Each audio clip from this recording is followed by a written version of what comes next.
Hai semua. Sebenarnya topik ini udah sering banget dibahas di platform manapun. Pembahasan tentang hal-hal yang selalu diomongin dan gak akan ada habisnya. Dan kalau ditelaah lagi, masih susah sih ketemu jalan keluarnya. Ya, tentang insecure. Tentang gimana sih caranya supaya bisa merasa aman dan nyaman sama diri kita sendiri. Sebenarnya saya putuskan untuk membahas ini karena merupakan salah satu struggle yang besar dalam hidup saya sampai detik ini. Kak, skincare-nya apa sih? Itu merupakan pertanyaan yang sering banget ditanyain, khususnya para cewek, bahkan saya sendiri ke orang lain ketika saya merasa insecure. Padahal perasaan semua skincare kandungannya sama-sama aja gak sih? Cuma beda merek aja. Tapi di sini saya mau jawab pertanyaan itu dengan sebuah cerita yang gak kalah penting. Oke, kita mulai aja ceritanya. Kayaknya aku pakai aku aja ya, gak saya. Soalnya supaya cerita ini bisa langsung kena ke kalian yang merasa insecure. Mungkin kalau boleh dikasih judul, cerita ini judulnya Perjalananku Mencari Makna Cantikku Sendiri. Iya, itu judulnya. Seingat aku tuh pertama kali aku menemukan titik di mana aku ingin dilihat cantik itu ya waktu aku masih SMP sih kayaknya. Iya, SMP. Tapi tiap orang berbeda-beda ya. Bahkan mungkin anak zaman sekarang menemukan titik itu waktu dia masih SD. Kenapa? Soalnya kan lingkungan menjadi salah satu faktor penting dan anak SD zaman sekarang udah dipegangin tuh sama handphone. Udah kenal sosial media, udah melihat banyak hal yang mungkin pada saat SD itu aku sama sekali belum pernah melihat hal-hal kayak gitu. Jadi sudah pasti fasenya akan berbeda-beda ya. Cuman kalau aku pribadi, kejadiannya itu waktu SMP. Jadi ketika aku baru menginjakan kaki di bangku SMP dan masih zaman Facebook dan BBM banget tuh di situ, aku banyak dicat sama abang-abang kelas dan menurutku pada zaman itu termasuk banyak sih. Di situ aku mulai merasa mungkin aku cantik ya. Kiar banget. Padahal dulu itu aku nggak pernah pusing sama penampilan. Bangun pagi, siap-siap ke sekolah, ikat rambut dan tidak pernah mengenal skincare. Even itu sunscreen pun kayaknya dulu nggak terlalu ini ya, zaman aku SMP. Rutinitas simpel yang sekarang pengen banget aku terapin lagi, tapi gak bisa sih kayaknya. Pernah suatu hari aku lupa waktu kelas 2 SMP atau kelas 3 SMP, aku suka sama temanku sendiri. Kayaknya kemarin itu waktu SMP dia jadi sebangkuku sih. Tapi dia sukanya sama yang lain. Dia sering banget cerita tentang cewek itu yang kebetulan temenku juga. Nah, dari situ muncullah rasa insecure pada diriku yang mungkin di zaman itu kata ini masih asing banget ya. Di situ aku mulai nih perhatiin si cewek itu dan merasa pantas dia gak suka sama aku karena aku jelek. Dan berpikir kenapa ya orang lain yang tadi chat-chat aku itu suka sama aku? Berarti bukan karena aku cantik. Mulai tuh muncul pemikiran dan perasaan yang sekarang disebut sebagai insecure. Dari situ aku sadar betapa pentingnya lingkungan sebagai faktor kepercayaan diri seseorang. Bahkan hal itu bisa membuat saya insecure dengan temanku sendiri. Padahal sebenarnya gak ada yang salah sih, cuma perasaanku aja. Dan kalau boleh milih juga, aku gak maulah punya perasaan kayak gitu saat itu. Akhirnya karena hal itu, setiap hari saya ke sekolah selalu mulai memperhatikan penampilan saya. Dan mulai memakai bedak yang saat itu kayaknya masih bedak baby ya, waktu sekolah. Dan yang paling gak banget itu, saya mulai detail memperhatikan teman-teman yang saya rasa dia cantik. Perhatiin bagaimana cara dia berpakaian, cara dia jalan, cara dia berfoto. Tiap detail saya perhatikan baik-baik. Tapi sayangnya sampai masa SMP berakhir, saya tetap berada di perasaan insecure tersebut.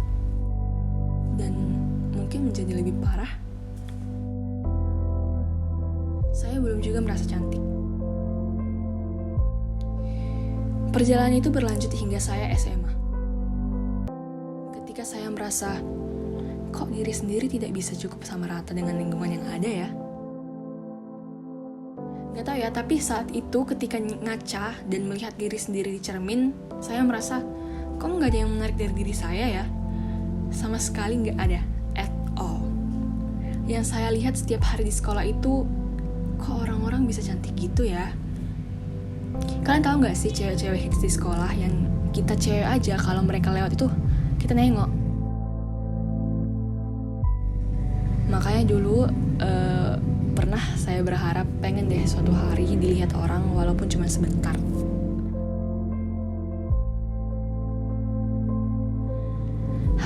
Perkara cantik benar-benar buat saya sakit. Saya ikutin semua prosesnya. Kan anak SMA tuh udah kenal genit ya, dari style, fashion, makeup, itu saya ikutin. Ya versi low budget ya. Saya benar-benar mau jadi cantik, sumpah. Setiap kali saya lihat di Instagram, ngelihat orang-orang memposting foto dirinya yang memotivasi saya untuk berbuat yang sama. Tapi nyatanya fail. Saya coba, saya selfie sehari tuh bisa puluhan foto. Itu semua saya lakukan untuk mengincar pengakuan orang lain kalau saya juga cantik. Super buruk.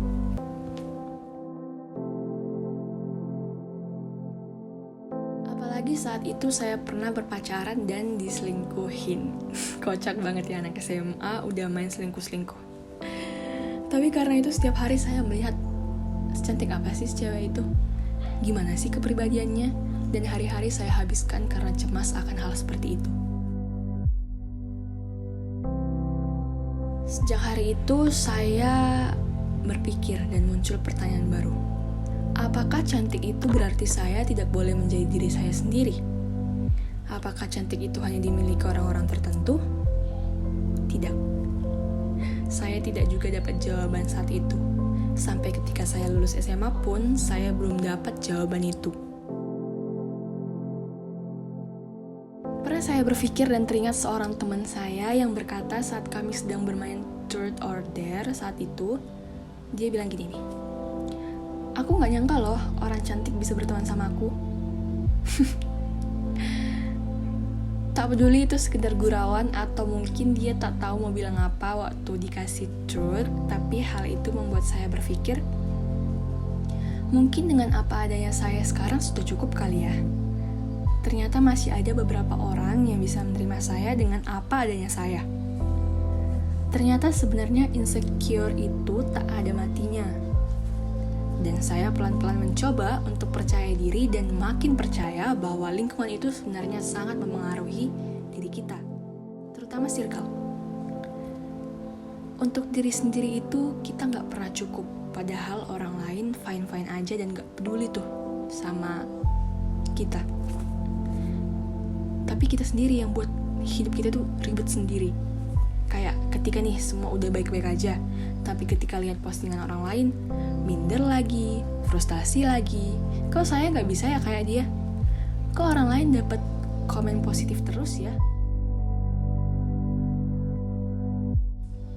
Kok bisa sih dia glowing? Kok warna lipstiknya bagus ya? Emang dasar penyakit. Akhirnya, diarsipin lagi tuh semua postingan, bahkan ada yang dihapus. Hal itu terjadi terus-menerus dan gak berhenti. Sekarang kalau standarnya harus kayak orang lain ya susah. Kalau cantik definisinya kayak orang lain ya gak bisa. Mungkin ini akan terdengar klise atau aneh kalau saya bilang bahwa semua perempuan itu sudah cantik. Ya gimana kenyataannya emang gitu? Seperti yang kita tahu, sebagian dari kita punya perjuangannya masing-masing untuk bisa terlihat cantik sesuai apa yang kita mau. Bahkan ada yang sampai beli obat-obatan yang gak tahu deh itu aman atau enggak. Seperti pemutih kulit dan semacamnya lah. Ini apa definisi cantik harus menyakitkan itu? Apa definisi cantik harus menyakiti diri sendiri? Kayaknya enggak ya. Dan setelah saya pikir-pikir, Beberapa orang yang gak percaya sama dirinya sendiri itu harus ketemu dulu sama orang yang pada akhirnya bisa buat dia percaya. Orang yang bahkan lebih percaya dari dirinya sendiri. Saya sudah bertemu orangnya. Seseorang yang bahkan buat saya bingung, kok bisa sih dia lebih menerima saya padanya dibanding saya sendiri. Hal kecil yang gak pernah saya bisa lakukan. Dia selalu bilang, kayak gini aja udah cantik kok. Buat apa merasa kurang terus dari orang lain? Iya ya, ngapain sih kita terus merasa kurang dari orang lain yang sama sekali gak kenal sama kita? Kenapa harus terus merasa kurang kalau semesta sendiri sudah bagi manusia jadi sama rata? Akhirnya, saya sadar bahwa cantik itu ketika kita bercermin dan merasa bahwa ternyata udah cukup kok. Karena bahaya kalau cantik itu harus dikaitkan terus dengan orang lain. Seperti yang di awal saya katakan, saya mau cantik supaya lawan jenis saya menyukai saya. Padahal mengubah diri sendiri hanya untuk dipandang cukup seperti orang lain itu hal yang jahat. Hal-hal jahat yang kayak gitu yang bisa membuat kita lupa bahwa gak semua hal tentang apa yang kelihatan. Gak semua hal dipandang dari muka, warna kulit, baju yang dipakai. Enggak kok. Jangan pernah bicara cinta kalau sama diri sendiri aja gak bisa saling terima. Saling terima di sini bukan hanya di hubungan dengan lawan jenis ya, tapi di diri kita sendiri. In case dia bisa nerima kita seadanya kita, tapi malah kita sendiri yang gak bisa nerima diri kita. Ini mau jahat sama diri sendiri sampai kapan? Kalau udah dihampiri kalimat seperti, duh, dia pasti gak suka nih sama aku karena aku jelek. Percaya deh, jawabannya bukan karena itu, tapi karena yang gak aja. Beberapa hal juga ada yang gak bisa segitunya dijelasin.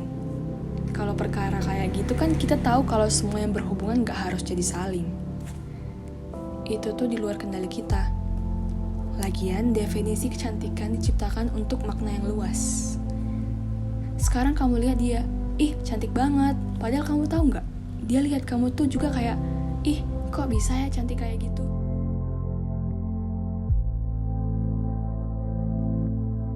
Sebenar-benarnya insecure adalah insecure sama isi kepala sendiri. Ya, insecure adalah hak semua manusia. Yang aku mau bilang, kepercayaan diri itu nggak bisa dicari, melainkan dibentuk. Bentuk sekarang atau kamu akan terlambat. Nggak salah kok. Nggak salah kita kok orang lain nggak bisa suka sama kita. Mungkin bukan dia orangnya. Jadi please, jangan fokus sama apa yang kelihatan dari luar. Gak apa-apa, sampai sekarang juga saya masih merasakan insecure itu. Tapi apa yang saya bilang tadi mungkin bisa mengurangi keparahan dari cemasmu. Sama-sama belajar ya, untuk menerima diri sendiri. Cantik itu ketika perempuan bisa melakukan apapun yang dia senangi tanpa takut dan paksaan. Ketika dia bisa mewujudkan mimpi-mimpinya dan menebarkan hal baik yang paling tidak pertama untuk dirinya sendiri aja dulu.